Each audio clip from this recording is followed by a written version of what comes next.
디모데후서 3장 1절부터 9절까지 말씀을 제가 한 절, 여러분들이 한 절 같이 교독하도록 하겠습니다. 1절을 제가 먼저 읽습니다. 너는 이것을 알라. 말세에 고통하는 때가 이르러 사람들이 자기를 사랑하며 돈을 사랑하며 자랑하며 교만하며 비방하며 부모를 거역하며 감사하지 아니하며 거룩하지 아니하며 무정하며 원통함을 풀지 아니하며 모함하며 절제하지 못하며 사나우며 선한 것을 좋아하지 아니하며 배신하며 조급하며 자만하며 쾌락을 사랑하기를 하나님 사랑하는 것보다 더하며 경건의 모양은 있으나 경건의 능력은 부인하니 이 같은 자들에게서 네가 돌아서라. 그들 중에 남의 집에 가만히 들어가 어리석은 여자를 유인하는 자들이 있으니 그 여자는 죄를 중히 지고 여러 가지 욕심에 끌린 바 되어 항상 배우나 끝내 진리의 지식에 이를 수 없느니라. 얀네와 얀브레가 모세를 대적한 것 같이 그들도 진리를 대적하니 이 사람들은 그 마음이 부패한 자요 믿음에 관하여는 버림받은 자들이라. 함께 읽습니다. 그러나 그들이 더 나아가지 못할 것은 저 두 사람이 된 것과 같이 그들의 어리석음이 드러날 것임이라. 아멘. 오늘 말씀의 내용은 바울이 디모데에게 그 시대의 특징들을 알려주고 그런 시대의 복음의 일꾼으로서 자신과 성도를 지키기 위해 어떻게 대처해야 하는지를 가르쳐주고 있습니다. 그다음 오늘 말씀에서 우리는 무엇을 깨달아야 할까요? 말씀 전체를 살펴보면은 말세의 특징은 고통입니다. 1절에 너는 이것을 알라. 말세에 고통하는 때가 이르러 라고 말씀을 시작하는데 이것은 모든 인류가 죄와 사탄에 매여 고통을 자초했으며 같은 시대를 살아가지만 다르게 살고자 하는 성도가 겪을 몫이기도 합니다. 말세가 고통의 시대로 전락한 것은 무엇 때문입니까? 그것은 다름이 아닌 자기만 아는 사랑 때문이었고 자기만 옳다는 교만 때문이었습니다. 우리 2절부터 5절까지 있는 말씀, 사람들이 자기를 사랑하며 돈을 사랑하며 자랑하며 교만하며 비방하며 부모를 거역하며 감사하지 않으며 거룩하지 아니하며 무정하며 원통함을 풀지 아니하며 모함하며 절제하지 못하며 사나우며 선한 것을 좋아하지 않으며 배신하며 조급하며 자만하며 쾌락을 사랑하기를 하나님 사랑한 것보다 더하며 경건의 모양은 있으나 경건의 능력은 부인하니. 이 모든 모습이 무엇입니까? 바로 자기만 아는 사랑, 그리고 자기만 옳다는 교만, 이것이죠. 무엇보다 자아로 하나님을 대체하고 욕망으로 진리를 대신한 결과입니다. 인본주의 신앙으로 나아갔기 때문에 나만 중요한 거죠. 나 자신이 너무나 소중한 거죠. 내가 제일 중요한 것이죠. 그러니까 내 삶의 주인이 누가 되어지는 것입니까? 내가 되어지는 것입니다. 하나님이 내 삶의 주인이 아닌 것입니다. 이것들로 인해서 하나님이 사람에게 주신 본능마저 파괴됩니다. 그 본능이 무엇입니까? 사랑입니다. 그 본능적인 사랑마저 파괴되어 버렸고 하나님 보시기에 심히 좋다라고 표현했던 이 세상이 정말 죄악이 관영한 세상, 보기 흉한 세상으로 일그러지고 말아버렸습니다. 이처럼 이기심과 교만은 하나님과의 아름다운 관계를 파괴하는 죄입니다. 또 세상의 고통을 가증시키는 또 하나의 원인은 바로 종교인들의 위선입니다. 고백만 들으면 신앙인으로 손색이 없지만 삶을 보면은 무신론자와 다를 바 없습니다. 위선입니다. 문제는 경건의 모양을 갖추고 있었기에 좀처럼 그 신앙의 진위를 가려내기가 쉽지 않다는 것이죠. 그러나 시간이 흐르면 그 실상은 드러나기 마련입니다. 더 늦기 전에 위선적인 신앙에서 돌이키고 그런 자들에게서 돌아서야 합니다. 단호히 돌아서지 못하면 어떻게 됩니까? 거짓과 욕심에 미혹되다가 진리의 지식에 이르지 못할 뿐 아니라 심지어 진리를 대적하는 편에 설 수 있습니다. 그렇기에 5절 말씀에 이 같은 자들에게서 네가 돌아서라 라고 바울은 디모데에게 강력하게 권고하고 있는 것입니다. 또한 자기 중심적인 신앙을 버리지 않으면 진정으로 하나님께 돌아오지 못한 채 계속 진리를 찾기만 하는 사람이 되거나 자신이 옳다고 믿지만 사실은 겉모습만 신앙인인, 무늬만 그리스도인인 위선자가 될 수 있습니다. 그래서 바울은 디모데의 약함만이 아니라 그가 상대해야 할 시대의 악함에 대해서도 너는 이것을 알라라고 말하는데 알라라는 것은 무엇입니까? 분별하라 라는 것입니다. 그렇게 당부하고 있습니다. 바울이 언급한 시대의 특징을 살펴보면 지금 우리 시대와 별반 차이가 없습니다. 바울 사도의 경종 역시 오늘 우리에게도 동일하게 적용되어지는 말씀입니다. 믿음의 사람들이 시대를 분별하지 못하면 세상에 쉽게 동화되고 세상을 변화시키기는커녕 세상에 빠져서 하나님과 멀어지고 하나님에게서 결국은 떠나게 될 것입니다.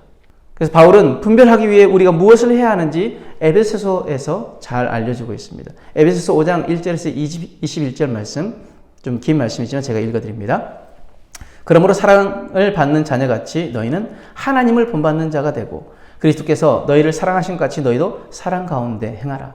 그는 우리를 위하여 자신을 버리사 향기로운 제물과 희생 제물로 하나님께 드리셨느니라.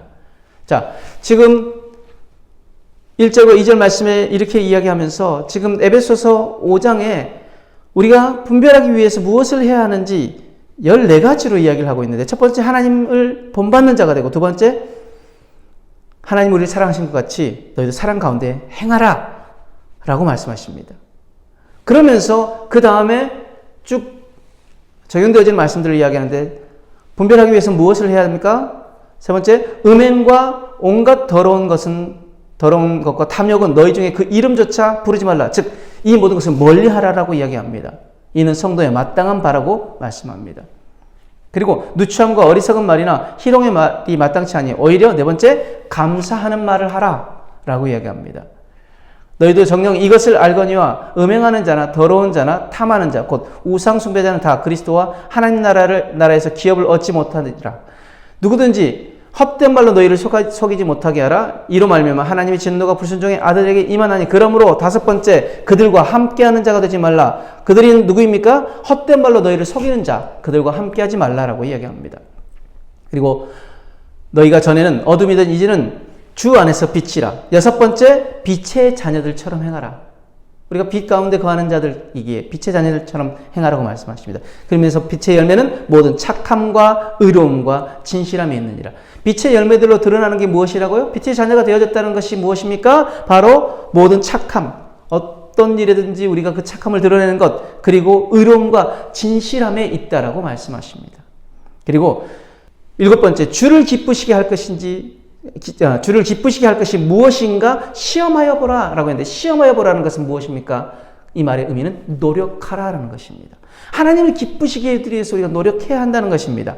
그리고 너희는 열매 없는 여덟 번째, 어둠의 일에 참여하지 말고 도리어 책망하라. 어둠 가운데 거하는 자들과 함께 하지 말라고 얘기해요. 그래서 시편 1편에 복 있는 사람은 뭐라고 말씀하십니까? 악인의 길을 쫓지 않으며 죄인의 길에 서지 않으며 오만한 자리에 앉지 않으며 그들과 함께 하지 않는다는 것입니다. 그리고 그들이 은밀히 행하는 것들은 말하기도 부끄러운 것들이라. 그러나 책망을 받는 모든 것은 빛으로 말미암아 드러나는 것마다 빛이니라. 그러므로 이르시기를 잠자는 자여 깨어서 죽은 자들 가운데서 일어나라. 그리스도께서 너에게 비추이시리라 하셨느니라. 그런즉 너희가 어떻게 행할지를 자세히 주의하여. 자, 지금 아홉 번째, 지혜 없는 자같이 하지 말고 오직 지혜 있는 자같이 하여 세월을 아끼라. 지혜 있는 자처럼 세월을 아끼라고 말씀하십니다. 그러므로 어리석은 자가 되지 말고, 열 번째, 오직 주의 뜻이 무엇인가 이해하라. 이해하라는 것은 무엇입니까? 깨달으라, 분별하라는 것입니다. 그리고 11번째, 술 취하지 말라. 이는 방탕한 것이 오직 성령으로 충만함을 받으라. 세상 것을 취하지 말고 성령으로 충만함을 받으라고 말합니다. 그리고 시와 찬송과 신령한 노래들로 서로 화답하며 너희 마음으로 주께 노래하며 찬송하며. 12번째, 우리 마음으로 주께 노래하며 찬송하며. 그리고 범사에 우리 주 예수 그리스도의 이름으로. 13번째, 항상 아버지 하나님께 감사하며. 항상 감사하고. 마지막 14번째, 그리스도를 경외함으로 피차 복종하라. 지금 이 세대 가운데 우리가 하나님의 뜻을 온전히 행하기 위해서 이 세대를 분별해야 되는데, 그 분별하기 위해서 무엇 하라고 이야기합니까? 바로 에베소서 5장 말씀에 하나님을 본받는 자가 되고 사랑 가운데 거하면서, 그리고 음행과 탐욕 그 모든 것들은 그 이름조차 부르지 말고 멀리 하라고 이야기하면서 쭉 이야기하는 것들 계속 무엇입니까? 이 세상에 살아가지만 다르게 살아가라는 것입니다. 이 세상 속에 살아가지만 빛의 자녀들처럼, 하나님의 자녀처럼 그렇게 살아가라는 것입니다. 그러기 위해서 우리가 말씀으로 이 세상 것들을 분별하고, 그리고 죄의 길에 서지 아니하고 오만한 자리에 앉지 아니고 오직 여호와의 율법을 즐거워하여 그 율법을 주야로 묵상하는 자가 되어질 때 우리는 복 있는 자들이 되어지고 하나님의 뜻을 행하는 자들이 되어질 것입니다. 그렇게 오늘도 그 말씀대로 행하며 말씀 따라 살아가는 저와 여러분들의 삶이 되어지길 주님으로 축복합니다. 아멘. 기도하겠습니다. 사랑과 은혜 하나님 감사합니다. 시대에 물들지 않도록 시대를 분별하고 거짓과 위선에서 돌아서고 진리 안에 거함으로 세상을 변화시키는 능력 있는 그리스도인들로 서게 하시며 빛의 자녀들로 하나님 자녀답게 이 땅을 변화시키는 그리스도인들이 되어지도록 축복하여 주옵소서. 오늘도 그렇게 말씀 앞에 살게 하시고 살아내게 하시고 말씀 안에 거하게 하여 주옵소서. 감사하며 예수님 이름으로 기도드렸습니다. 아멘.